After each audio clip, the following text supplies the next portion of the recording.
So, today we are going to talk about the Diary of Anne Frank, or that's what everybody usually calls it.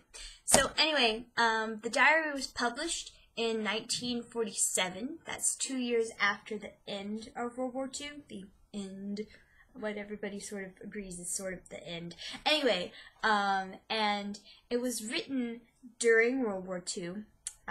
By this girl named Anne Frank, who was Jewish, living in Amsterdam, I believe.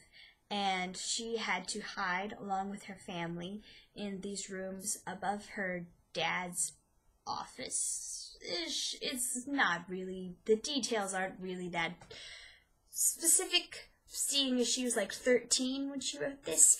But anyway, so it's a real account of what was going on in the hearts and minds of this particular Jewish girl, at least, in the middle of World War II.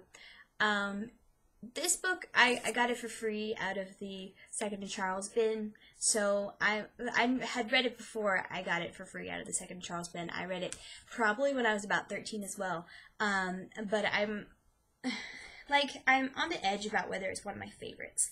I really like how, of course, it's straight from her, and a lot of that, of course, is stuff that we're all going to feel around age 13. At least I felt very much a lot of just thinking, oh, I'm so weird, I'm so strange, nobody gets me or understands me, oh, you know, blah blah blah, very, very girly things, lots of boy troubles, which you wouldn't think would be easy to get into when you're hiding for 2 years, but she gets into that, and I don't know, it's very raw and real, and I think I enjoyed that more when I was 13, but now that I'm older and I'm looking back on who I was around that age, I'm like, wow, that's really sad that I cared so much about all those things. And it's nice to know that Anne Frank also cared about those things, but, you know, it's still like, man, I'm so glad we mature, so glad we grow. But that's not to disparage, like, anything that she went through. It's just interesting how the stuff that she went through under this extreme stress and the stuff that I went through as a normal person not under extreme stress are basically the same. It raises a lot of questions about just growing up, how I guess we really aren't all that different overall. We still go through the same patterns and the same desires and the same questions, no matter what age or what at the same age, no matter what the circumstance. It all fits together. It's very educational, I guess, of course, because you learn so much more about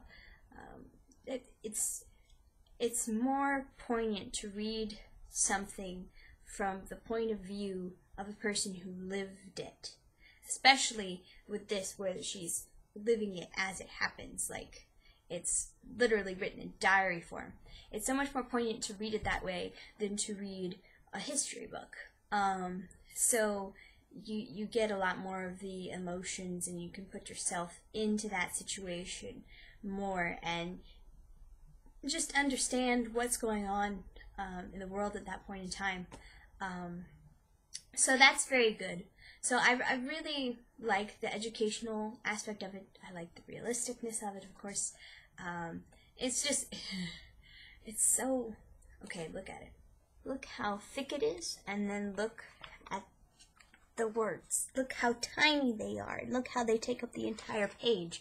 And so at some point it just gets kind of redundant, which again, it's a diary. It's a real thing. It's gonna get redundant. My own diary got redundant, so I can't even disparage that. Like, it's kind of one of those in-between things where you're like, this is really good, and really good for people to read because you understand things so much more than you otherwise would. So it's like, great, but then you go over to this side and be like, well, if we critique it as literature, then, you know, it's still, I mean, it's still really, like, her sentence structure is fabulous, and like the way that she uses her words and the way that she describes things, fabulous thing. But yeah, it can get a little repetitive, and there are like times when it's boring.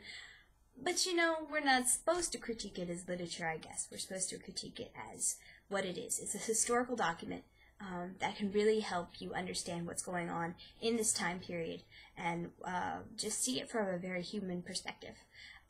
So, that's my thoughts on The Diary of the Young Girl, Anne Frank. Next week, do I have... Oh, where is it?